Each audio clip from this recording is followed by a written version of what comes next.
Le jour de ton opération du dos, tu ne vas pas juste vivre un acte médical. Tu vas vivre une vraie montagne russe émotionnelle. Et peut-être que tu te dis, je verrai bien sur le moment, je vais gérer, ou au contraire, que tu appréhendes déjà ce jour-là depuis des semaines. Dans cette vidéo, on va parler de ce qui se passe émotionnellement le jour de l'opération du dos. Et surtout, comment est-ce que tu peux t'y préparer pour ne pas vivre ça complètement en apnée. Je suis Suzanne Loriou, coach en épreuve de santé, et j'accompagne des personnes qui vont se faire opérer du dos avant et après à se préparer mentalement, émotionnellement, pour qu'elle ne traverse pas tout ça seule. J'ai moi-même été opérée du dos plus jeune, donc ce jour J-là, je l'ai vraiment vécu de l'intérieur. On va voir ensemble 3 grands moments émotionnels de cette journée-là. Avant de partir, la salle d'attente, juste avant l'anesthésie, et en dernier, le réveil. Et l'idée, c'est que pour chacun de ces moments-là, je te donnerai 1 ou 2 outils simples pour te préparer à ce que tu pourrais ressentir à ce moment-là. Premier moment, avant de partir à l'hôpital et la salle d'attente. À ce moment-là, tu peux ressentir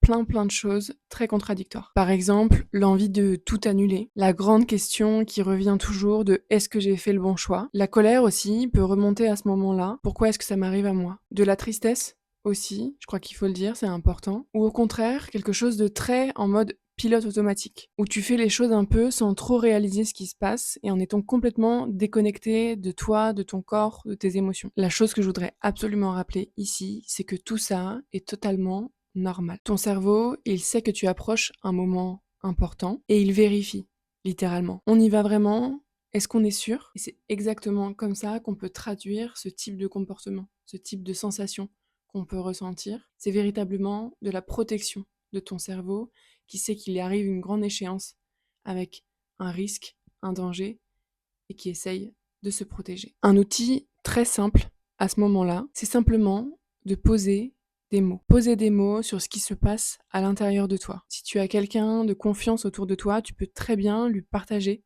ce que tu ressens. Moi, je me souviens à l'époque, c'est le type de choses que je mettais dans des carnets, que j'écrivais. C'est le genre d'exercice qui m'aidait vraiment à décharger ce que j'avais à l'intérieur et à le poser sur le papier. Ça peut être juste des choses comme par exemple, là j'ai juste envie de partir, de tout annuler, que tout s'arrête parce que c'est trop dur, c'est trop fort. Et en même temps, j'essaye de me souvenir pourquoi je le fais, pourquoi j'ai pris cette décision, pourquoi j'ai choisi ça. Et même si c'est juste quelques phrases qu'on partage à voix haute à quelqu'un, qu'on se dit même à soi-même, ou qu'on écrit, l'idée c'est de ne pas laisser toutes ces émotions-là uniquement en vase clos à l'intérieur de toi. Ce que tu peux aussi faire à ce moment-là, c'est te créer un mini rituel avant de partir. Par exemple, prendre 3 grandes respirations à la fenêtre, poser un regard loin devant toi, donc par exemple regarder un arbre, regarder le ciel, et poser une main sur ton cœur, une main sur toi. Et tu peux te dire par exemple à ce moment-là, ok, j'ai pas tout sous contrôle, mais je fais ce que je peux, je fais de mon mieux maintenant. Ce que tu viens faire ici, c'est mettre ton corps et ton mental dans un état un peu plus posé, même si la peur est toujours là. Le deuxième moment très fort autour de l'opération du dos, c'est juste avant l'anesthésie. Et c'est souvent là que la peur peut monter d'un coup. Même si tu étais plutôt calme avant, tu peux te retrouver à ce moment-là avec des pensées du style «Et si je me réveillais pas?» Une sensation de panique, l'envie de pleurer aussi potentiellement, ou au contraire un côté très déconnecté, un peu comme si tu regardais la scène d'un point de vue extérieur. Ton cerveau réalise très concrètement que tu vas lâcher prise pendant un moment et laisser une équipe que tu connais pas, que tu connais peu, s'occuper de toi. Juste ça, c'est énorme comme expérience pour ton corps, pour ton mental. Donc non, tu n'es pas bizarre. Si tu as envie de tout envoyer balader à ce moment-là, ou si tu te mets à trembler, à pleurer, il y a un outil très simple que tu peux préparer à l'avance pour ce moment-là. L'idée, c'est de préparer à l'avance une phrase ressource que tu pourras te dire, te répéter intérieurement, juste avant l'anesthésie. Ça peut être quelque chose comme là, je confie mon corps à une équipe médicale qui sait ce qu'elle fait. Ou quelque chose d'autre, par exemple, comme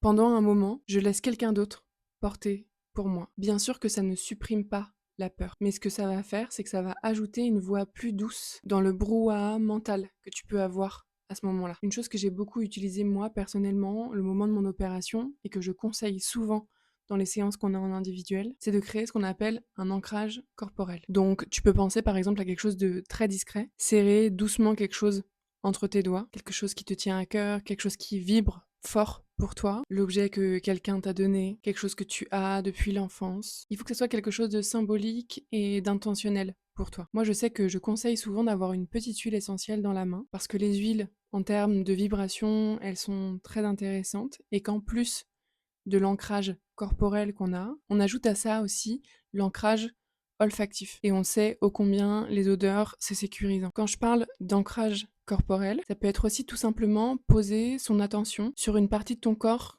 qui te rassure. Par exemple, tes pieds qui sont posés sur le brancard, posés par terre. L'idée ici, c'est de donner à ton cerveau un point d'appui concret à ce moment-là, au lieu de partir dans tous les sens. Et le troisième moment clé dont je voulais vous parler aujourd'hui dans cette vidéo, c'est le réveil. Les premières heures après l'opération. On parle beaucoup de ce qui se passe au bloc, mais on parle beaucoup moins de ce qui se passe émotionnellement au réveil, dans la salle de réveil. Dans la salle de réveil, en fonction de ton niveau d'éveil, tu vas pouvoir ressentir de la confusion, de la désorientation, parfois du soulagement, parfois de la peur, parfois aussi des larmes sans trop savoir pourquoi. Mais il y a une chose aussi que je voudrais aborder ici, parce que c'est quelque chose que moi, j'ai pu ressentir au moment de mon opération du dos. Tu peux aussi ne pas te rappeler tout de suite que tu as été opéré, ou au contraire d'être hyper conscient de tout. Là aussi, tout ça est complètement normal. Ton corps vient de traverser quelque chose de très fort, ton mental aussi, et littéralement, ce qu'ils sont en train de faire, c'est qu'ils sont en train de se retrouver. Le premier outil, à ce moment-là, c'est juste